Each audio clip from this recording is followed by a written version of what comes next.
Alright, this is my, crappish fort. It's still under construction. You'll notice that at some point it has 4 floors. I have several of these little drop doors that will enable the person inside to shoot and not be shot, which is fun. See? Alright, here's the first floor, the second floor,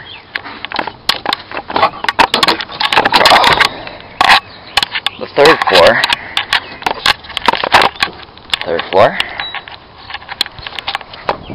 and over here,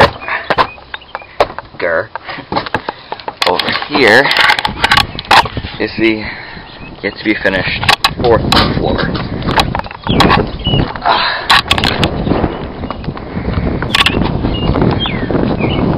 It's quite a ways down.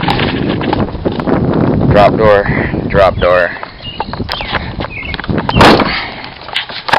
another drop door,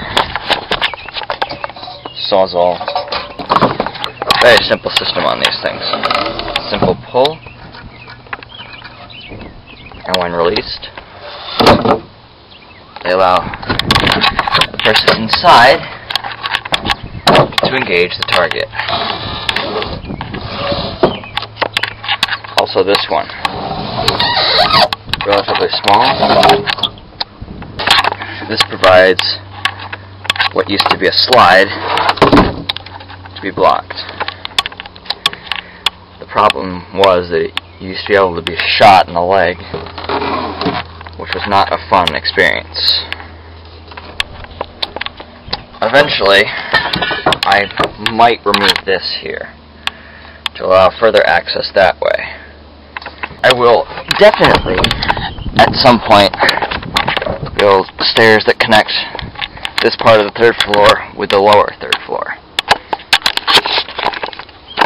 This was that drop door I was showing you before, where if I hook it up to that nail over there, it allows me to see and have a very small likelihood of being hit by airsoft rounds.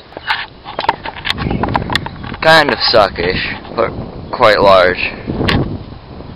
Over here, remember Harrison from Weekly Madness, this is what's left of his. That's my cannon, by the way. I don't know why it's over here. This used to support a huge camo netting drape over here that went over that way. Here's his old little logo. It was basically an M with 2 swords. I forget what the M stood for. Back here was his only elevated shooting platform. And you'll see how I can stand up or lower myself. I have somewhat protected shooting for most of my body. Although you'll find that's a little easy. This would be my yard. Highly useful for airsoft.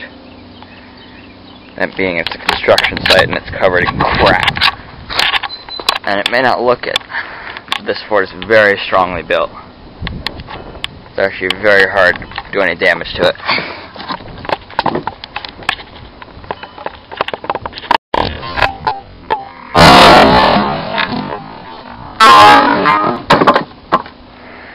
Yep. Well, it's not quite the hurricane test where you see them launched out of air cannons, but it's about as close as I can reach to it. Well, there it is.